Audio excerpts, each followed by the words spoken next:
Hello and welcome everyone. On behalf of Tab Group, it is my pleasure to welcome you to today's exclusive pre-event webinar under the banner of the 10th Africa Agri Expo 2026, scheduled to take place on 2nd and 3rd of September 2026 in Dar es Salaam, Tanzania. I am Rushda Zafar, your moderator for today's session. Today's webinar focuses on a highly relevant and exciting topic that is about unlocking Tanzania's agriculture potential, investments, innovation, and opportunities. Tanzania is emerging as most dynamic agricultural market presenting immense opportunities for investments, research driven innovation, agribusiness growth and sustainable transformation. We are privileged to have with some of Tanzania's most distinguished agriculture leaders. Let's welcome Mr. Geoffrey Kirenga, CEO of AGCOT Center Limited. We welcome you today, Mr. Kirenga. Now, joining us, Mrs. Beatrice. She'll be joining us soon. Beatrice J. Banzi. She's the Director General of Tea Board of Tanzania. Then we are glad to have Mr. Mark Magila, Executive Director of Agricultural Council of Tanzania. Welcome, Mr. Mark. Then we have Michael Paul, Lead Consultant at Kamprad Consulting. We welcome you, Mr. Michael. Thank you. Last but not the least, we have Mr. Shadrack Jacob Mbapila. He's the Senior Research Officer at Tanzania Agricultural Research Institute. Welcome, Mr. Shadrack. Thank you. Let's start with Mr. Kirenga. We would like to ask from you, like from your perspective, what are the critical success factors required to accelerate agribusiness growth and value chain development in Tanzania? Over to you, Mr. Geoffrey. Thank you, Rashida, and good morning, everybody, colleagues and friends, and those participating. As announced, my name is Geoffrey Kirenga. I work with AGCOT Center, formerly known as AGCOT, in the agricultural sector. It's a public-private partnership institution that promotes responsible investments in agriculture. Thank you, Rashida, for working with us in Tanzania. Your question is very relevant to us, and shooting directly to respond to your question, I would say there are about five main factors. One is enabling policy environment should be in place. Another one, infrastructure to support the growth and investment in the agriculture sector is very, very important. Access to finance, especially affordable finance, is critical. And also, there is a need to reach farmers and also aggregate whatever that they produce and take the produce to the market. And finally, which is very, very critical, is the human capital should be of the capacity, skills, and informed in order to take advantage of the development that is taking place in the agricultural sector. I should say those are the five critical factors, but critical among these, I should say, for the business environment in order for investment to take place is enabling policy environment. The laws, the legislation, the supporting institutions are all needed. Infrastructure, I mentioned, roads are very critical for whenever you have production areas which are good. Rainfall is always very good, and that sometimes can be a negative factor as far as roads are concerned. But also you need to build railways, airports, and seaports in order to be able to transport. And also you need fuel together with the transportation. That is critical. Finance. Normally we talk about banks, but banks are not very good in financing agriculture. You need investment banks. You need to generate capital locally through self-saving, but also through financial institutions. But also we're inviting investment from outside the country to come and support. And we have seen that happening.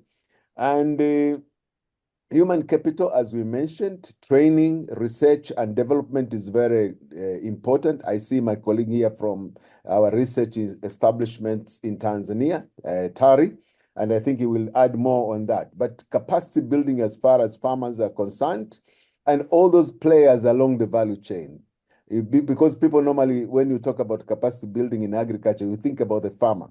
But you need financial people, you need transportation people, you need cold storage, you need other experts in various other areas, crop protection, marketing. All these are critical. Let me stop here, but those 5 main factors I mentioned at the beginning, those are the ones which are very important.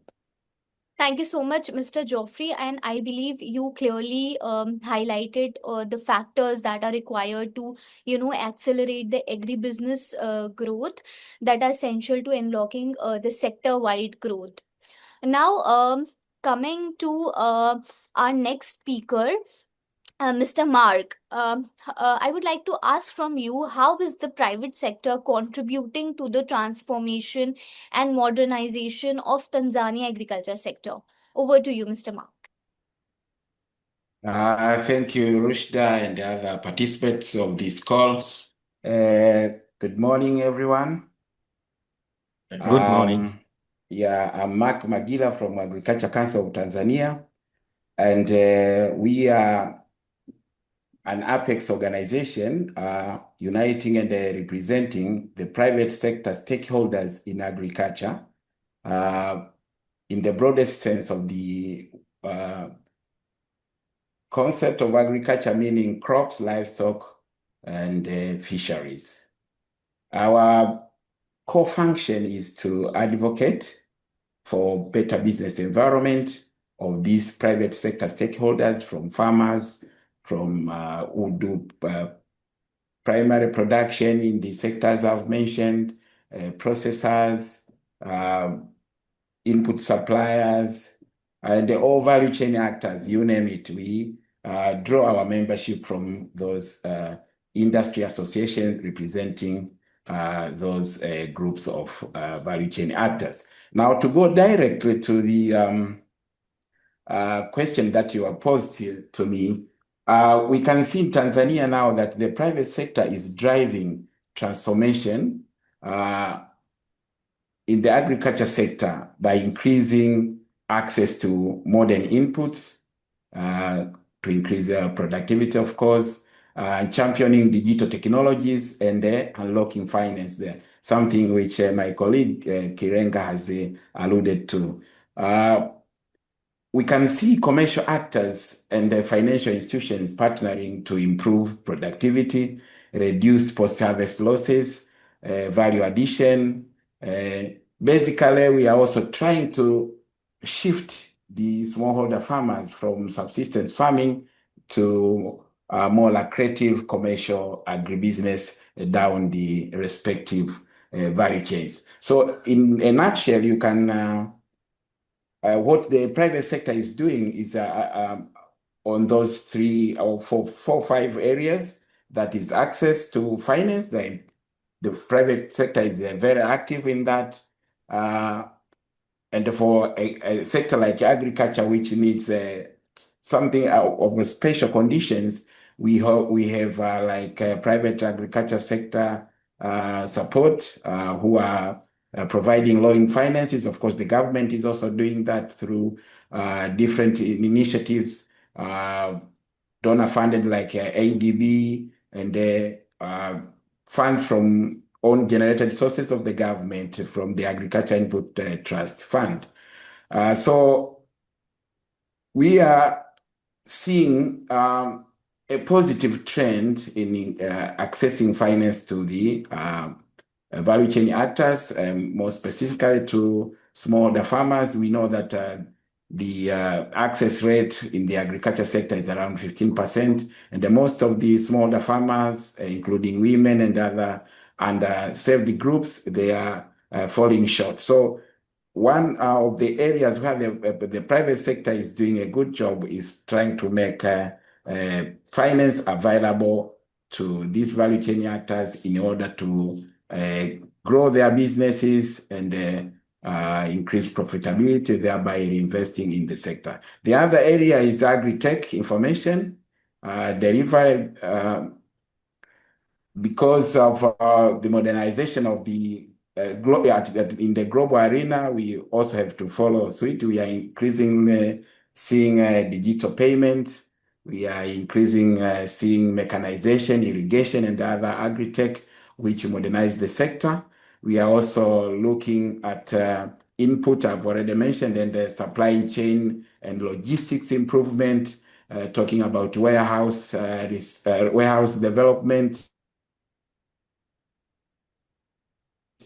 cold storage. We have industry associations like TAHA, the Tanzania Horticulture Association, doing a good job in capacity building and providing infrastructure for smallholder farmers in horticulture.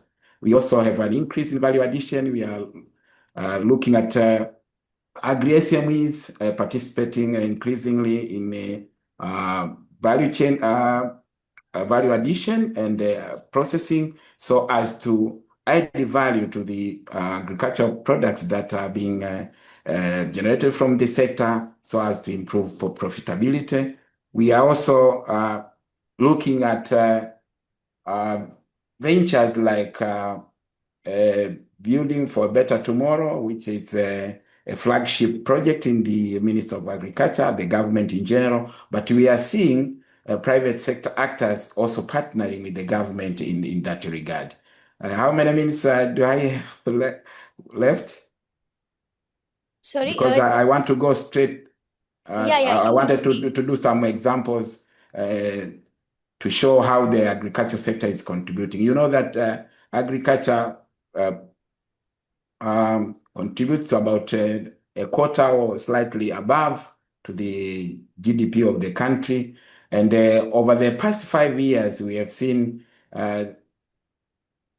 tremendous agricultural growth in terms of food security. We are now about 130% food secure in the country. Production of food crops increasing tremendously. We are seeing also increase in inputs used, for example, seed by 70-something% in the past 5 years. We are also witnessing fertilizer increase of about 60% or so compared to what was the case 5 years ago. And also we are seeing fertilizer production increases within the country to around 123,000 tons from less than 30% in 2021.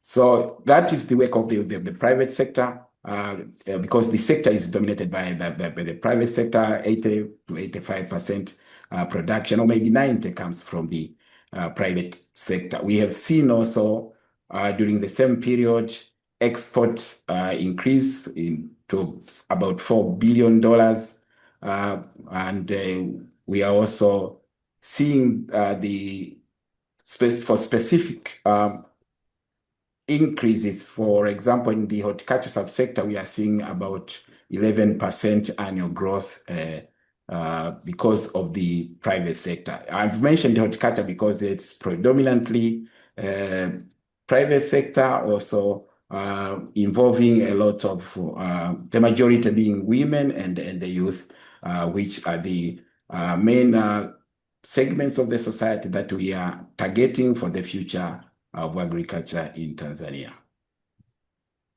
Okay, excellent perspective, Mr. Mark, and it is evident that private sector leadership is becoming a major driver of agriculture progress. Now, I believe Mrs. Beatrice is here. Are you here, Mrs. Beatrice, with us? The factors which are caused nationwide. This includes the price. When the prices for the commodity is lower from the markets, the global market, the regional market, and the national markets, it demoralizes farmers to grow tea effectively as they used to or expected to do. So the lower prices of the CTC, the black teas, also the challenges includes like depending only on the CTC. This makes the income from the tea being lower because, as we know, CTC is oversaturated globally. So when we are depending only on the monocommodity, which is CTC, the income for the farmers, for the processors also becomes low and demoralize tea trade in the country. Also, the poor technologies that the farmers are using, for example, from along the value chain, from production to consumption. When I say consumption, it includes even the trade itself. So in the production, they are not using, because of the climate change, they're not using irrigation skills. They're not using, because they are not aware of how beautiful, how helpful irrigation is in tea sector. So along the value chain, there are poor technology skills, or they have the technology, but they have poor skills on how to use them. For example, the use of fertilizer and manure, on weeding, doing timely weeding, etc. The proper tea management in the field, which affects yield and the quality of the tea, which results in the higher prices. Other farmers, they're not aware that if you are registered in the or certified for the fair trade or for the RA, you can earn a lot. But what they believe is they just farm the tea, they pluck, they send it to the factory, they sell. They don't mind if one day someone, the buyer, can say, no, I'm not going to buy this at this price because you are not certified as others do. That's some of the challenges facing the tea industry in Tanzania. And the other thing, when it comes on the opportunities, we can turn all those the challenges to be opportunities. For example, investing on the irrigation skills, irrigation schemes, to improve production in terms of yield and quality. Someone can invest on irrigation skills or irrigation technologies. Some can invest in easy robotics technologies on detecting the climate, detecting diseases and pests, So even others can invest on warehouse. Nowadays, we are using warehouses which are not quality facilitated. But in some countries, the warehouse which are used to store teas, they have cool environment. For example, in Japan, they're storing their teas in a very nice environment, which you don't have in developing countries. So someone can invest on the modern technologies on tea processing, tea production, tea storage, tea, etc. Yeah. Yeah, And even you can, wake up. yeah. Thank you so much, Banzi. Your insights highlight both the resilience and exciting growth potential within Tanzania tea industry. Now, coming to our next speaker, Michael. Michael, we would like to hear from you from your from a consulting perspective. What are the biggest untapped opportunities within Tanzania agriculture sector? Over to you, Michael.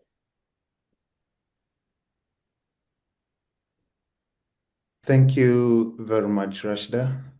It's a great honor being alongside very experienced and knowledgeable panelists.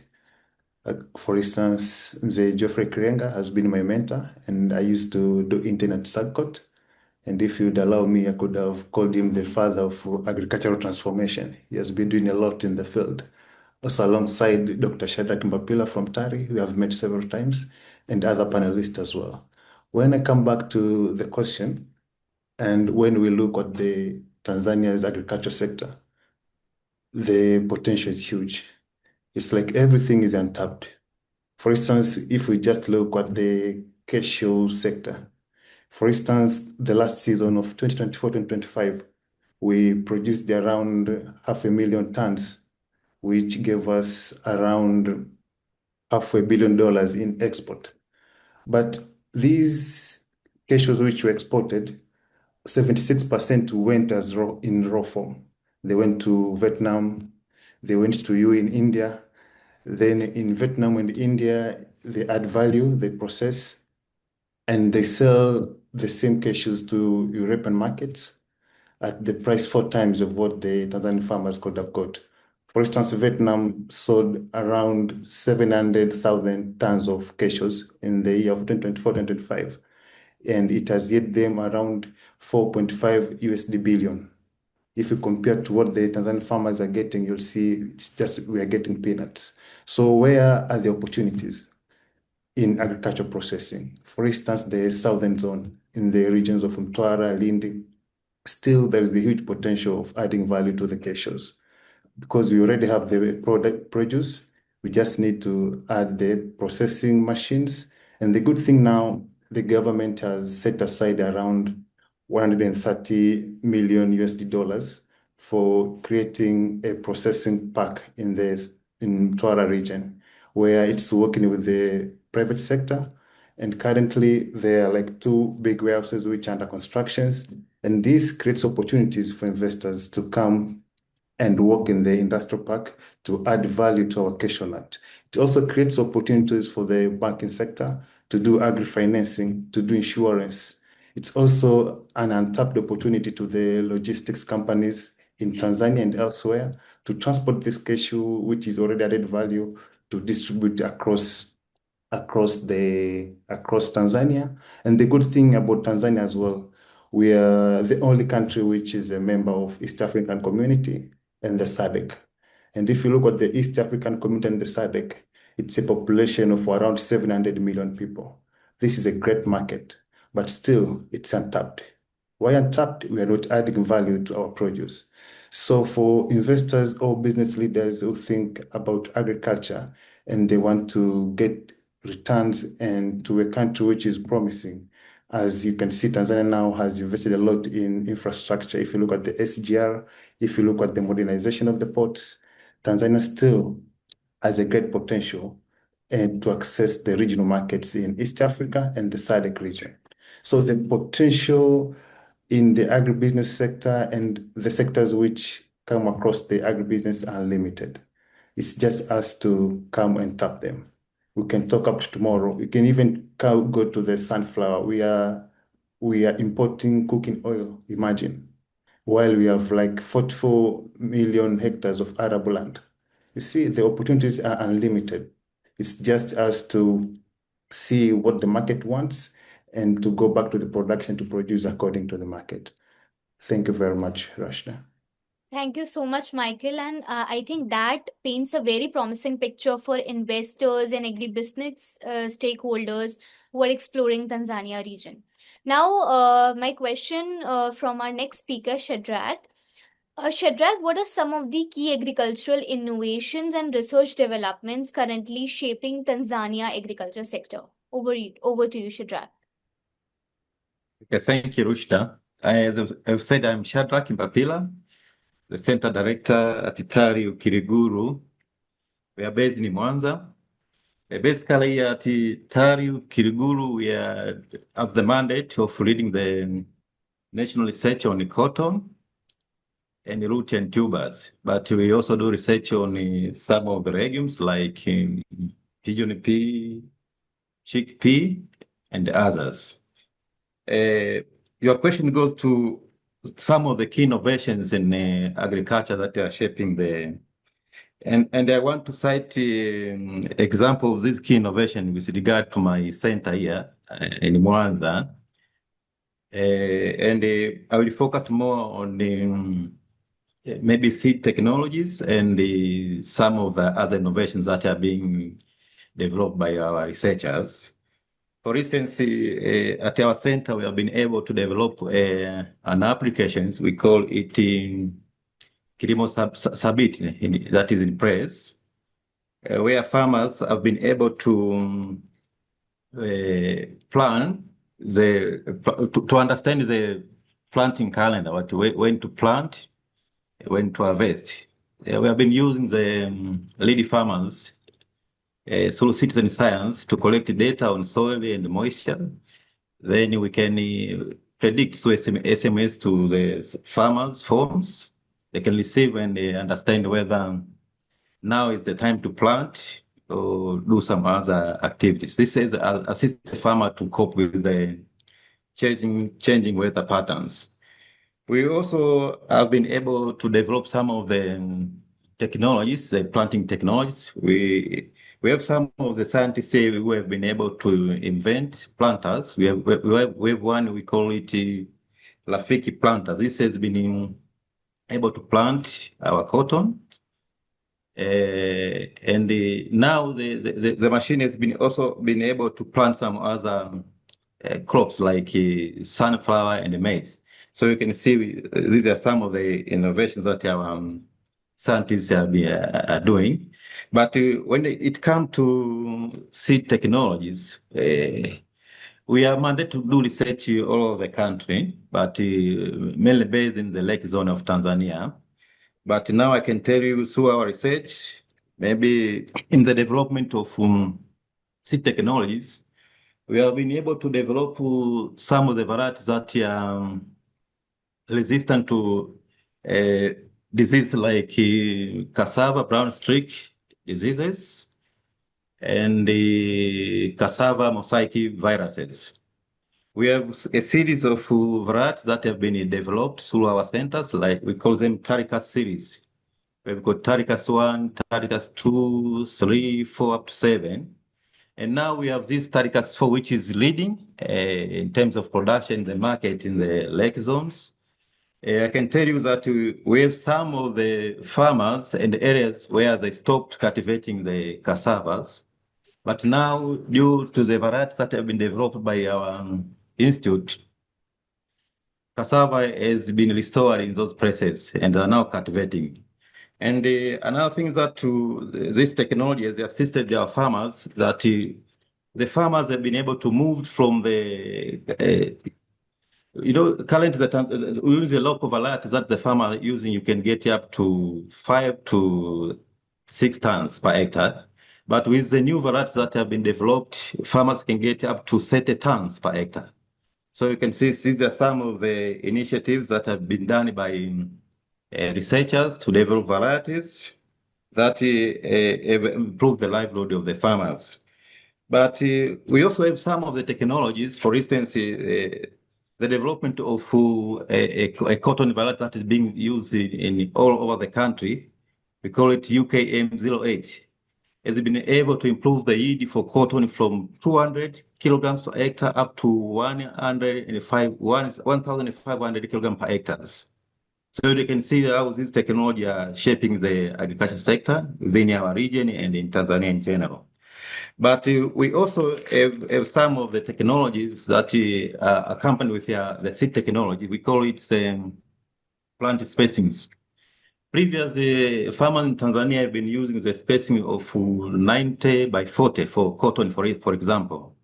But through research and in collaboration with the other international organizations, particularly the Brazilian corporations, it is called ABS, we have been able to introduce a new spacing for cotton.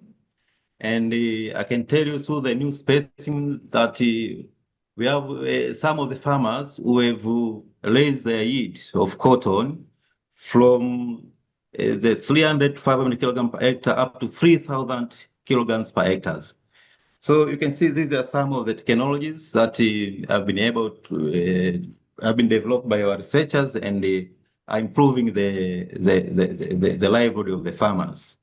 But I also understand there are some of the technology which are in place now. For instance, we had this project called the Artemis 1 and 2, where we have been able to use artificial intelligence, for example, in detecting the diseases for crops. And this has been implemented in our research trials.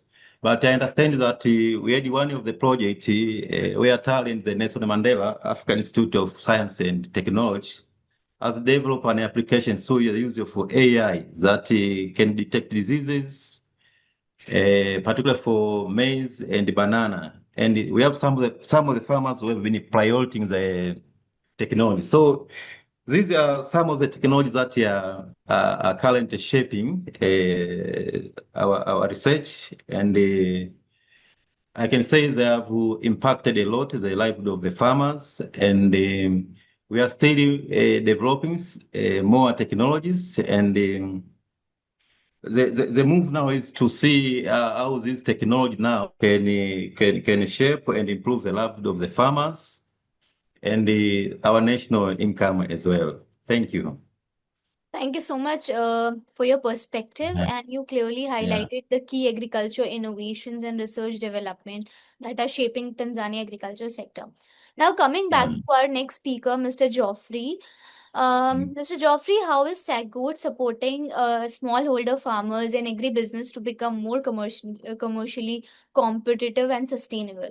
Over to you, Mr. Geoffrey. Thank you, Rashida, and also my colleagues again.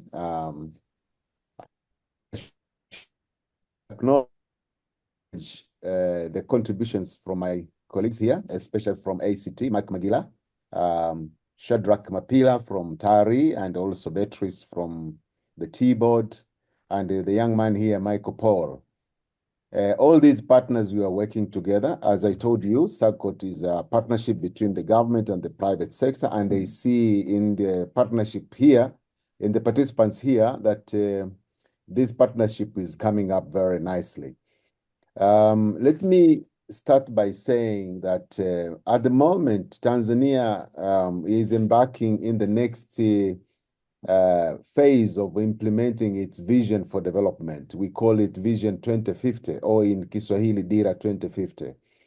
And agriculture is supposed to grow at least 10% per annum by 2030 towards 2050. This is not a small task. And since most of agriculture is being done by smallholder farmers, we're expecting smallholder farmers and the SMEs, small, medium, and even large will contribute significantly in that transformation. Therefore, our work in AGCOT is designed to work with all the partners in government and also in the private sector. Let me acknowledge the role that has been played by the government of Tanzania through its institutions, especially the research department, which is called TARI now, and also the crop development institutions where you have the likes of T-Board, the Cashew Board, and the other institutions. But private sector, which is coordinated under ACT, is very, very important. Now, let me quickly go through some of the key issues which we need to look at, and the AGCOT has been looking into. First of all, we believe that agricultural transformation should address three key factors. It should look into food security and nutrition, and it should be inclusive and should be done in a sustainable way. Since the majority of the smallholder farmers, recently the data was around 76 plus, but we know this number decreasing now towards 60 or around 54%, the number of smallholder farmers in Tanzania. But we think that creating the structural conditions for commercial viability of smallholder farmers is very, very important. That giving private sector, including the businesses, opportunities to grow, the risk evidence-based entry point is very, very important. And in that way, in AGCOT, we have been creating partnerships at corridor levels, but also at a number of regions where we call them clusters. And through that, we reach agreements that involve the public and the private sector. We call them partnership compacts. And through those compacts, we have systems whereby you can address what needs to be done in a particular value chain or in a particular challenge or opportunities in order to realize that.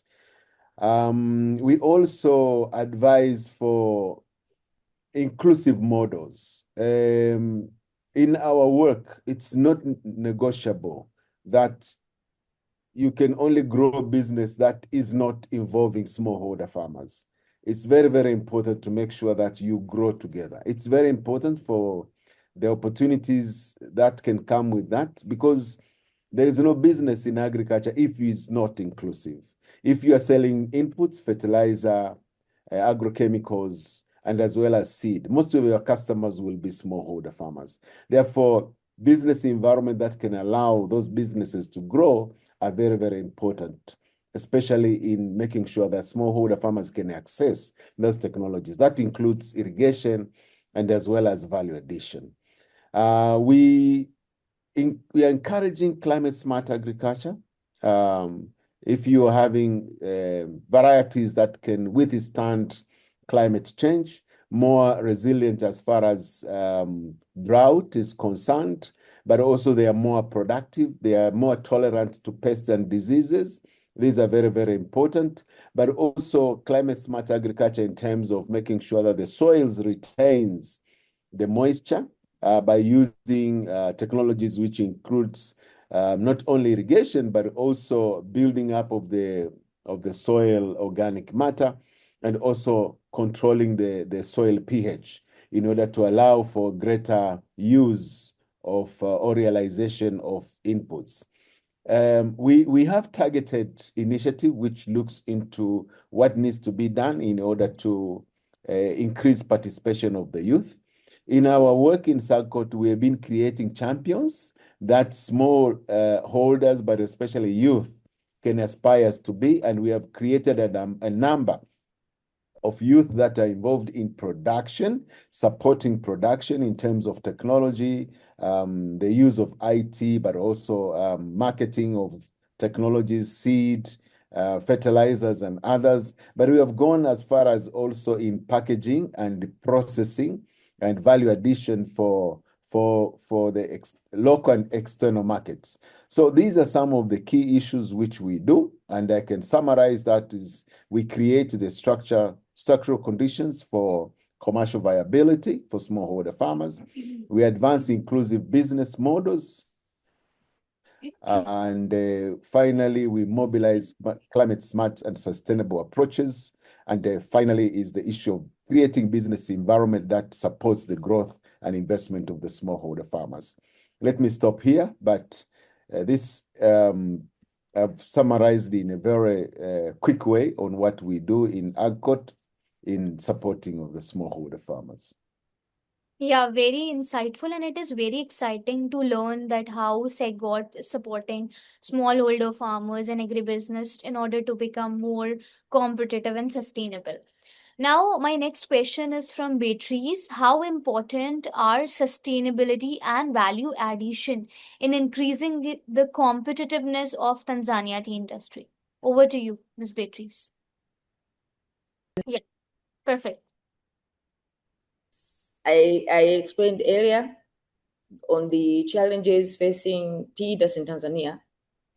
By referring there, it's not good to refer from the challenges, that sustainability comes from the challenges, but for our case, it is important because farmers, they totally depend on selling their green leaf teas, and we can say it's a primary market, the processors. So whenever the processors close their factories for their own reasons, you cannot, even me, a regulator, I cannot be able to force the processor, who is the primary buyer of the green tea of the farmer, to open the factory because the farmer needs a market.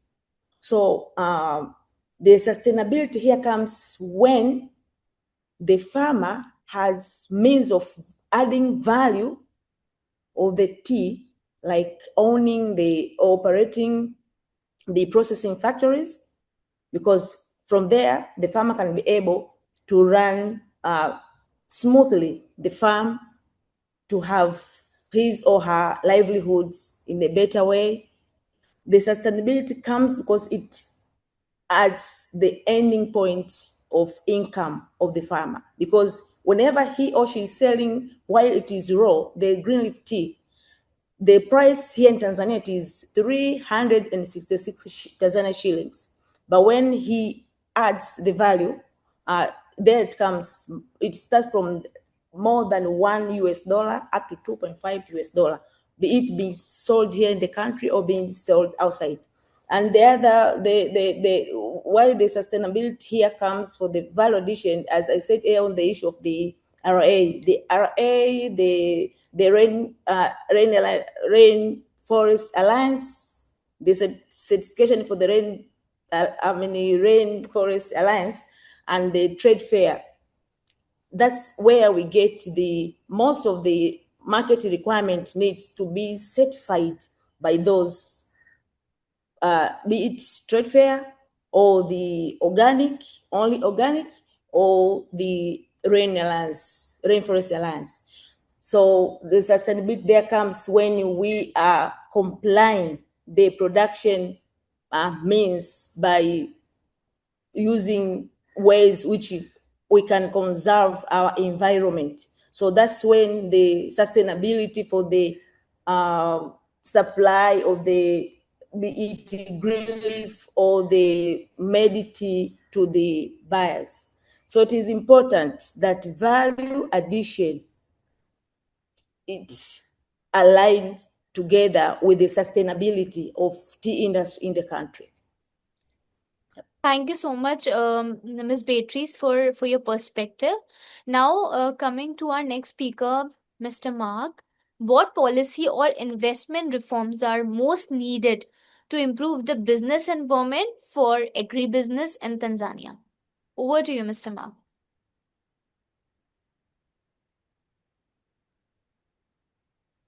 Thank you.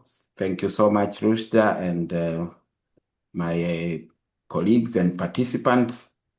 I'll try to summarize in a way that it captures what are the main concerns of the private sector in terms of growing their business and also impact on the potential for investment in the sector. The main concern of the private sector on policies has been on the taxation and the regulatory regime or regulatory frameworks, because that's where the private sector feels the pinch in terms of high cost of production, which impedes competitiveness, which also impacts on profitability and thereby the capacity or potential to invest or reinvest into the sector. The main concern here has been the consistency and the predictability of policies. We have seen over the past 15 to 10 years too many or frequent changes in the policies, and I can cite one or two examples there. For example, the export bans, which used to be the case in the yesteryears, but also you look at tariffs on, say, importation of crude oil from Southeast Asia, which we have seen there has been a prolonged back and forth. You find that this year in the finance bill, the import duty has been reduced to 10% to attract domestic investment in production of sunflower and other oilseed commodities. The next year, you find that due to the cry or due to the concern about consumers in the urban areas, you find that it has also, the import duty or the import tariff has been reinstated to 25%, and so on and so forth. So that for the investor, that unpredictability and the inconsistency affects into the planning and the implementation of the agricultural activities and the running of the agri-business enterprises. So that has been the major cry in the private sector, that we need consistency, we need the predictability for long-term planning. We know agriculture is a sector that requires long-term plans. Of course, we have short-term plans, but overall, in order to grow a sector like agriculture with so many smallholder and so much informality in it, you need to have predictable and consistent policies. Now, what are we doing to advocate and consult or advise the government? First and foremost, we are doing, I was talking about harmonization and the rationalization of taxes to make them easy to administer and also to make them look fair. Because I was citing an example of corporate tax, which many businesses think is too high at 30%. We are working with partners like AGCOT and others in the policy analysis group to advocate for a lower corporate tax. We are also looking at lowering withholding tax of 2% in the agriculture sector to 1%, which is consistent with other developing countries, in order to reduce the burden from, to our value chain actors, so that they can make more money, they can increase their profits, which they can invest in their agriculture sector again. We are also trying to advocate for VAT reduction from 18% to 16%, in order to also reduce the cost of production, to make our stakeholders in the agriculture sector, the exporters and the like, be more competitive, because we are also targeting export markets. We also have this big concern about informality in the sector. You know, we are dealing with the millions of about 9 million smallholder households in the country, and most of them are in the informal sector. So in order to be able to capture them in the and have meaningful value chain development, we are advocating to the government to institute some incentives in order to make this the majority of our producers right now. Of course, as Mr. Kirenga said, going into 2050 with the Vision 2050, maybe the share of the agriculture sector is going to drop, but we still have this, the majority of the rural dwellers are also involved in other downstream value chain activities in processing and the like. So if we capture all of them and they pay taxes, not based on presumptive rates like withholding tax of 2% or probably 3.5%, and also very unconventional ways of paying taxes, going to the milling machines and chasing transporters with their trucks from high surplus area to areas where the commodities are needed. To reduce all that chaos, we need to formalize the sector and make it more viable and a sustainable sector in the long run. Thank you. Thank you so much, Mr. Mark. Now, my question is from Michael. Michael, what innovations or business model do you believe will drive the next phase of agricultural growth in East Africa?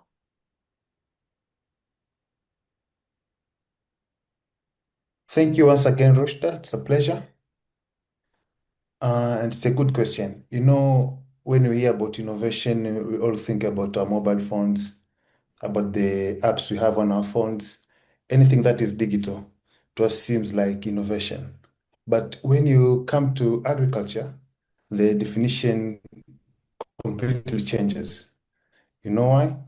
For instance, in Tanzania, where majority of the farmers are small-scale farmers and who are scattered all over the countries, you'll find that majority of them, almost 80%, at Kamprad, we did a research in 2023, you'll find that most of the farmers use their mobile phones just to receive and make calls. Very few even can use to send a message. Or even if they go to a mobile agent, they don't know even how to do the process. So as a person who is innovating in the agriculture sector, you may close yourself in a room, develop a very good app, then you'll find that when you launch it, it becomes dead on arrival. Innovation in agriculture is about to make the post-harvest losses low, to make the produce to be accessed easily, such as lowering the transaction cost. And if you look at the nature of our farmers who are scattered, how can they get financing? How can they have contact to farms so that they know they have a reliable market? The method that we have seen is working well is the off-taker model, where you find there is a processor or an aggregator who can get into contact with farmers. For instance, we facilitated one off-taker model in Kahama, which is in the lake zone of Tanzania, in the paddy area. There is one agro-processor who is processing paddy. So the farmers were getting challenged to get financing from the microfinance. But when they implemented the off-taker model, the off-taker guaranteed the farmer groups The farmers were able to be given finance by the microfinance institutions, and the farmers went to produce more since they know they had a reliable market, which is the off-taker, and the off-taker was able to source large quantities. For instance, recently we all know that China has opened up its market for African economies, which is TARI for free since May 1st.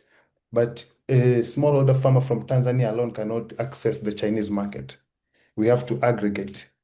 And how do we aggregate? The best model, which I think will lift us from where we are, is the off-taker model, as the off-taker can act as a guarantee to these small farmers and farmer groups.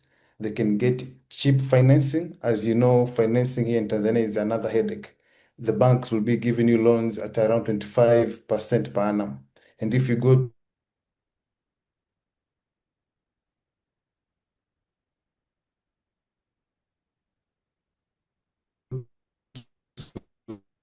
to agriculture, that's not workable.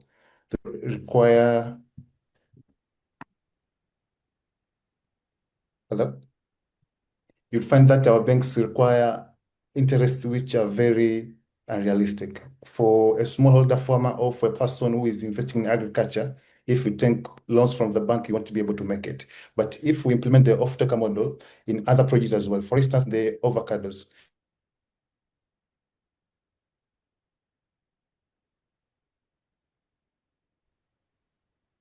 you'll find that in the horticultural value chain, almost 50%. You'll find that almost we have post-harvest losses of around almost 50%. The farmers are farming, then the 50% of their produce is a loss. Why? Because they cannot access other markets due to infrastructure problems.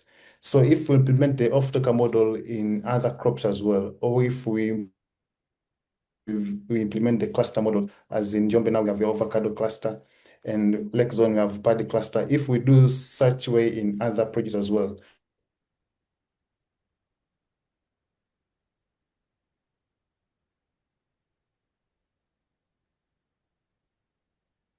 I'm sure we can move our smallholder farmers from one and get better pricing, and they can get more profits for what they do.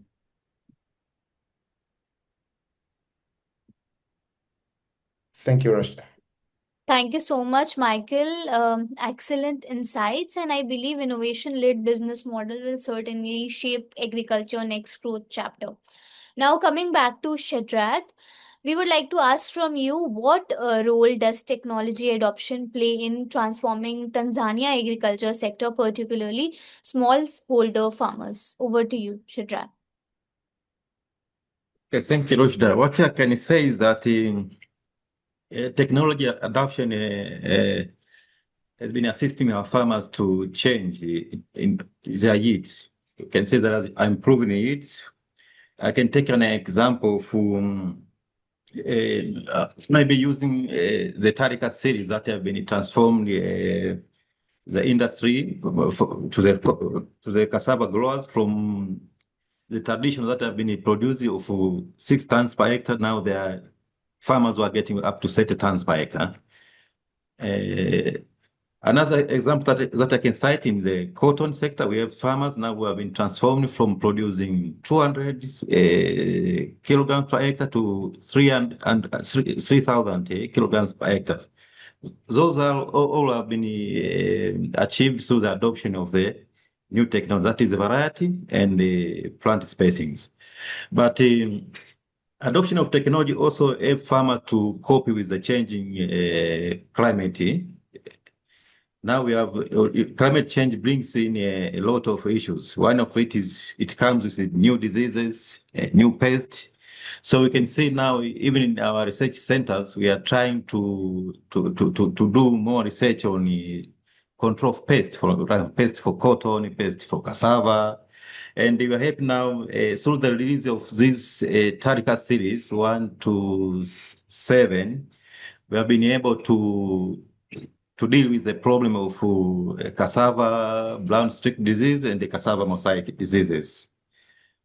Another thing that technology adoption can do to the farmer is, I can say, to cope with to cope with the planting calendar. We can see some of the technologies that have been developed have been assisting farmers to access information on weather and climate. So these are some of the issues that have been assisting our farmers to increase and improve their livelihood. But another thing that I can say, you can see even the adoption of fertilizer use in Tanzania has impacted the production of the country. You can see now our country has changed from 17 million tons per hectare now to 23 million tons per country production. All of these have been achieved through the adoption of technologies. Now our countries produce surplus food. These all are due to the adoption of the technology, the fertilizer, the seed technologies, and other technologies. So it is very important for the farmers to be enabled to use the new technologies that are being developed through research centers and other partners. That's all I can say as a sum of the impacts that are being led by the adoption of the technologies. Yeah, thank you so much, Shadrack. And technology adoption will undoubtedly be a key enabler for productivity, resilience, and long-term sustainability. Thank you to all our distinguished panelists for your valuable insights and thoughtful contribution. Today's discussion has clearly demonstrated that Tanzania's agriculture future is full of promise, driven by investment, innovation, collaboration, and visionary leadership. To our audience, thank you so much for joining us today. We look forward to welcoming you all at the 10th Africa Agri Expo that is scheduled to take place on 2nd and 3rd of September 2026 in Dar es Salaam, Tanzania, where these conversations will continue on even bigger platform. So we are eagerly waiting to meet all of you in person on the day of the event. Thank you so much for joining us, to all the panelists and our guests. Thank you so much. Okay, thank you. Okay. Thank you very much, Thank you, Rashna. Thank you, everyone. Thank you. Bye-bye. Thank you for everybody. Bye-bye. Bye-bye. Thank you, Mr. Mark. Bye.